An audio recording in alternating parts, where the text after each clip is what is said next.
Hello! In this video I will show you how to install Firefox browser on Lenovo Yoga Tab Plus. So you have to start by opening your Google Play Store, then click on search bar and type in Firefox. Now click search and click install.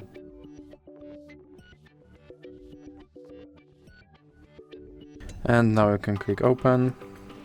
And here you can select the default browser, or you can click cancel. Now you can add Firefox widget, or you can click not now. Here you can sign in, or you can click not now. And you can turn on notifications from this browser, or you can click not now again. And as you can see, my Firefox browser is now installed and is ready to use. So that's it for this video. If you liked it, please remember to leave a like and subscribe.